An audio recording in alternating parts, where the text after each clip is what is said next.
that they had to climb in. Suppose you were in there for about 3 hours and there was loads of chimney soot and stuff. I would cough a lot and get squashed by the space because you're in this tight space. Kids did get stuck. Kids died of respiratory problems, and sometimes they got stuck in there and nobody could get them out. So it was a very tragic life. Do you want to come out? Yeah. All right, finish your cleaning, then you can come. Okay.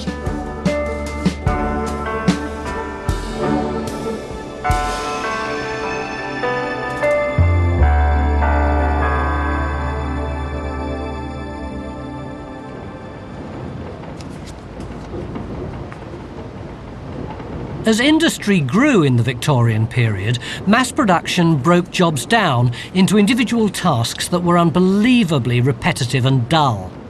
Label sticking was the Mount Everest of dull. This was as good as it got for a lot of people. There was nowhere else to go. This is a very boring job. But ironically, one of the great men of the age started off here. Charles Dickens was a label sticker as a lad, before going on to write the novels which give us our clearest pictures of the age.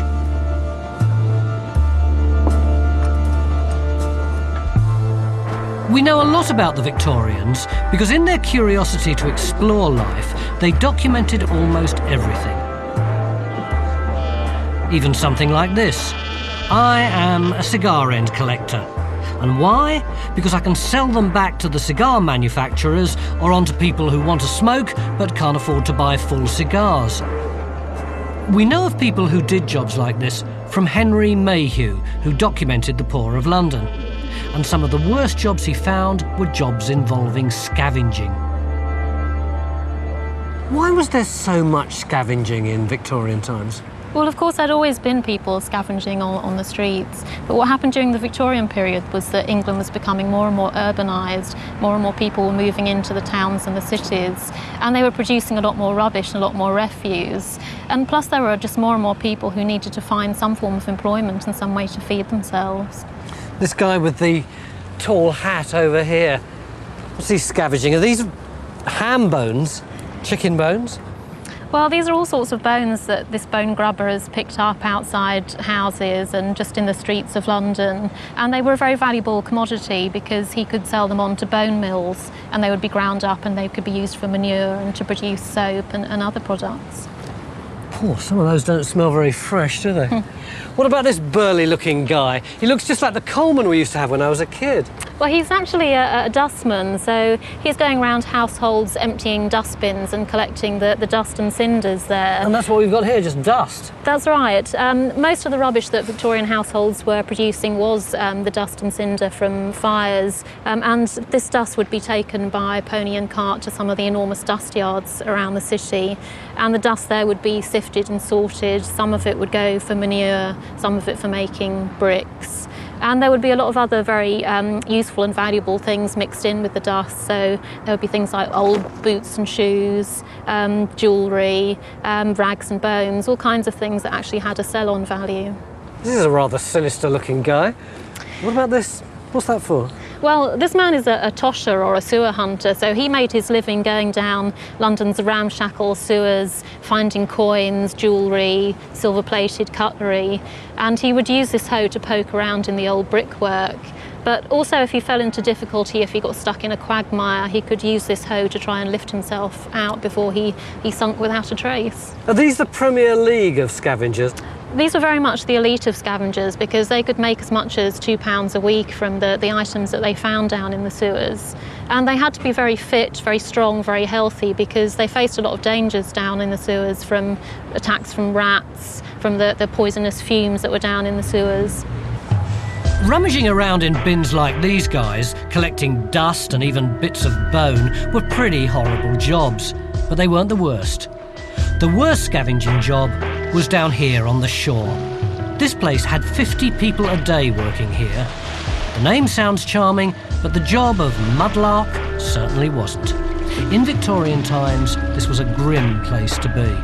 It would have been incredibly smelly. The River Thames was basically like an open sewer. The majority of London's population, their sewage just went straight into the river, untreated. There were lots of other things that were going into the river as well. Things like offal from the city's slaughterhouses, vegetable waste from the wholesale markets, even things like dead dogs, dead cats, even dead bodies from murdered people who had been tossed into the river. So who were the people who were poking around here looking for stuff?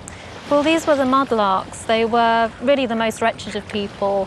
They were very young children who were perhaps orphans, old women who were either widowed or perhaps their husbands had turned to drink and couldn't work.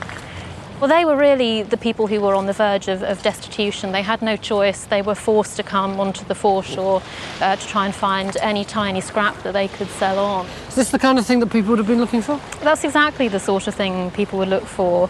Any old bits of coal, bits of wood, bits of metal, particularly copper. Copper was a particularly prized metal.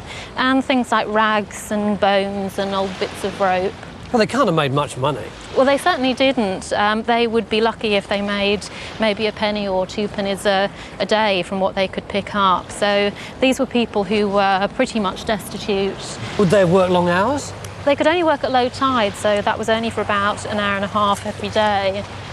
So not only were they working in the most stinking place and making no money, but they didn't even have decent hours to try and make a bit more. That's right.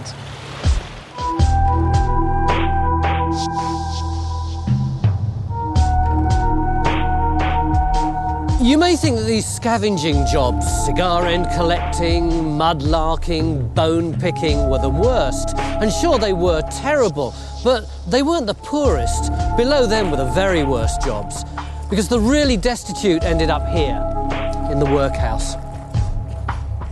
There were workhouses before the Victorian period, but the Victorians took them a stage further. The new Poor Laws of 1834 made them even nastier than they had been. The whole point about the workhouse was that the jobs you did there had to be worse than anything outside. Even so, in the 1850s, there were 200,000 people in workhouses all over the country. For these people, this was about as low as you could go. Once in, it was very difficult to get out. Men were separated from women, the able-bodied from those less fit. And all the jobs were intended to punish you for being poor. So the first job is what? First job is stone breaking. Pretty nasty. Archetypal punishment job, isn't it? It really is, yes. I can't imagine that they would have had these in the workhouse. They wouldn't have had those at the time, no. So what do I have to do? Just hit the stone? You've got to hit that, and you've got to break it into really, really small pieces because the stone would have been used for mending roads. Right. Well, it didn't do anything, really, did it? Just smoked. No, keep going. Wouldn't everybody have had to do this job? No, not everybody. It was such an awful job. Hey! Well done. That only the casuals, the tramps, were given that. Oh, I can understand that. They wouldn't want it to stay very long, would they? No. Oh. They would have done this for a day. Day? Yep, just for one day's work. And what would they get for having done it? Well, they'd get a bed for the night and a meal. Woo. They small enough? You need to get them all about this size. Why is that? Because you've got to pass them through a mesh in the wall, a metal mesh in the wall of the stone-breaking cell. Why is that? They've got to be small enough to be able to use in road building. And if you couldn't get them through the mesh, then you had to break it again. So I've got to get all this lot that size? Yeah. Right.